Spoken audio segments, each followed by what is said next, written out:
community is liberal in their thoughts and in their lifestyle. So when you talk about racism, they think that it exists outside of their community and they are not racist. When I got here, I wondered, where's everybody?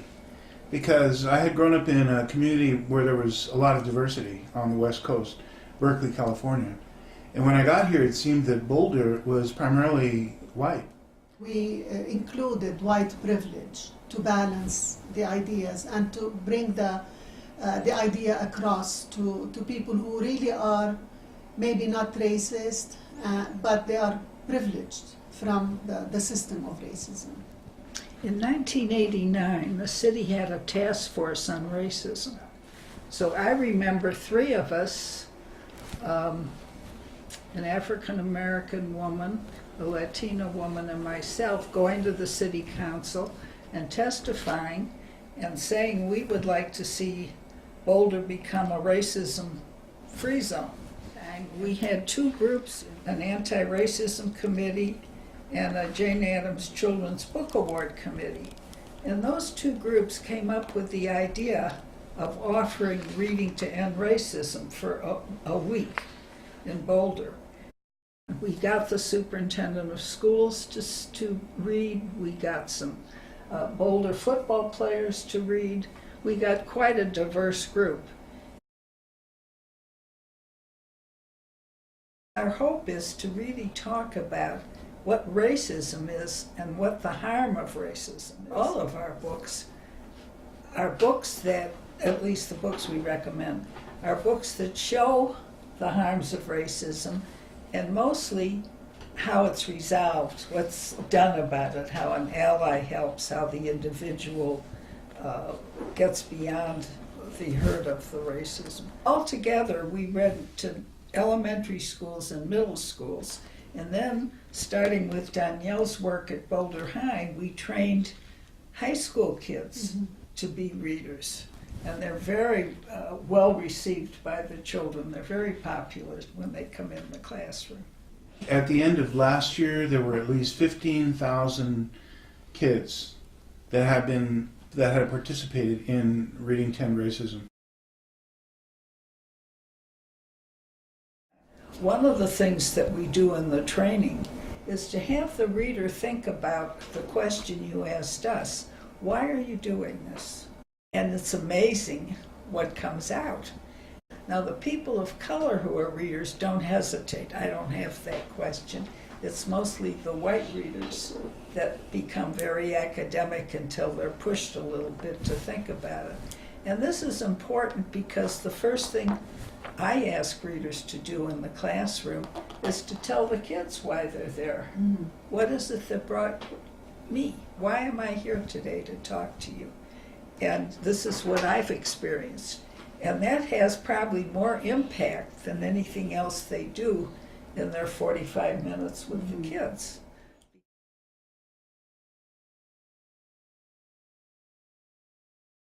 I think me being born a refugee, my family immigrants, I had to move many places in my lifetime and my children's lifetime due to war and violence. So I think that's mainly what brought me here. My heritage is Jewish, and I think that has a lot to do with both my mother's involvement in social justice issues, as well as just my awareness of being different and a little bit of internalized anti-Semitism. I think that it sensitized me to racial justice. Racism had impacted my family to such a great extent that my grandparents and my parents believed that in order to survive and exist in this country and be successful, you had to give up being who you really are. For example, my son was in first grade when he came home from school in Netherlands, and he was really sad. And his mom and I asked him, well, what's the problem? He said, there were some kids on the playground who were teasing a little girl because her skin was dark, and they were saying that she was ugly. And we said, well, what happened? And he said, well, I tried to stop them, but they wouldn't stop. And then he said, my skin is dark, so I must be ugly too. And then he also said, I wished I was white.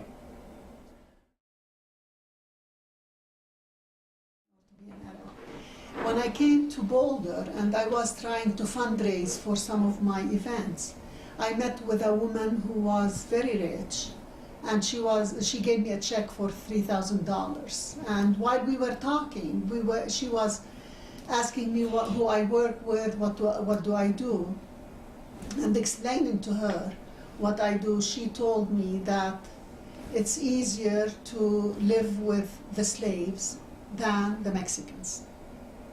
And she went on to explain to me why, and I was like, and in my head I kept thinking of Danielle, I kept thinking of Sandra, of all the Mexican American or Mexican people in my life. So I immediately gave her the check back. I think what Gada demonstrated by refusing that check was what it means to be an ally. It means making some personal sacrifice sometimes. It means taking a risk. It means standing up for what you know is right. When we leave the classroom, what we're hoping is that all the kids in the classroom will at least think about becoming allies for people who need allies. But in our orientations, there's this notion that we can have an effect on our society through one simple action. And that action is to take a look at ourselves and to really do an assessment and to figure out what it is that needs to be different about our own attitudes and about our own behaviors. And when we make those adjustments, we have an effect on the people around us.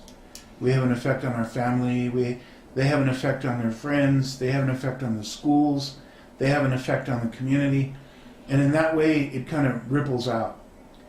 And when I explain this to young people, they get it. They share stories with each other, which is an important component of our program.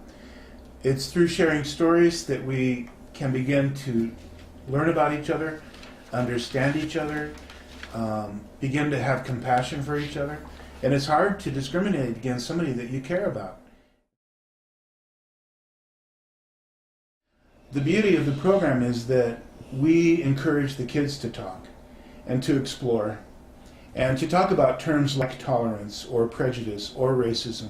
And in the process of discussing it, they learn. I just remember being invited to participate in that initial reading. And I was amazed that the kids got into discussions about racism so quickly and without fear. I had one kid, one girl in 5th grade in one of the feedback forms who said, I think my dad's a racist and I'm trying to help him change.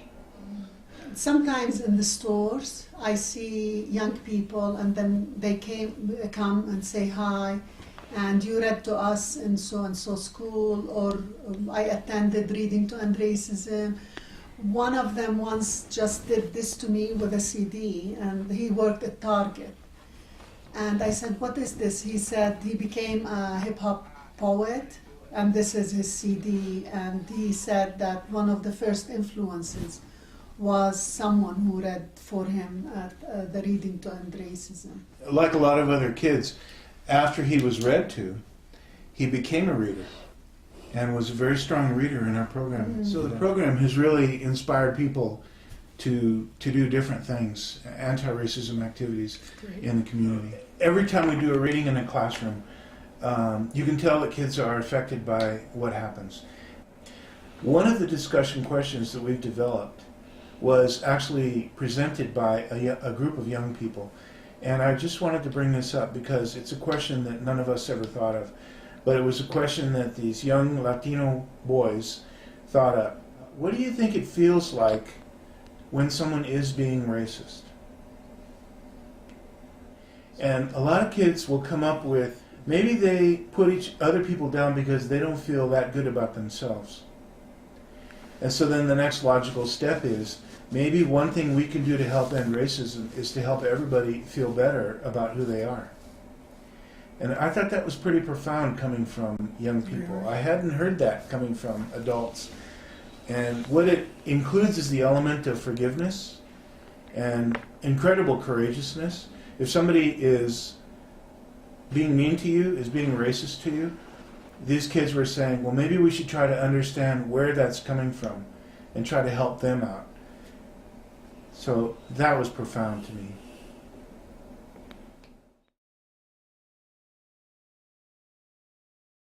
Basically, it's using the same model, those 4 steps that I mentioned. You go in, you share your experience with kids, share your story, you read to the kids, you lead a discussion. The 4th step is just to have them write down their reflections, write down feedback. And this isn't just for our funders, which we don't really have that many, but it's also because it gives the students an opportunity to reflect silently and to think about and feel about what they've learned and what commitments they are making, what actions they're going to take. And so we had 3 local sister programs going on at the same time. Their idea was to expand the notion of teaching about racism to include teaching about people with disabilities. And so they began to incorporate books and discussions that had to do with discrimination that people with disabilities experience. In Longmont right now, people are beginning to plan to use the Reading to End Racism format to look at other forms of oppression as well, including heterosexism. So the program is constantly morphing, constantly expanding and growing. So my hope for the future is that there will be programs in every state. Recently I went to New Zealand and I talked about Reading to End Racism in 2 of the schools that I visited. And I'm hoping that eventually people around the world will have their own version of Reading to End Racism, a program that promotes literacy and a way to talk about an important issue.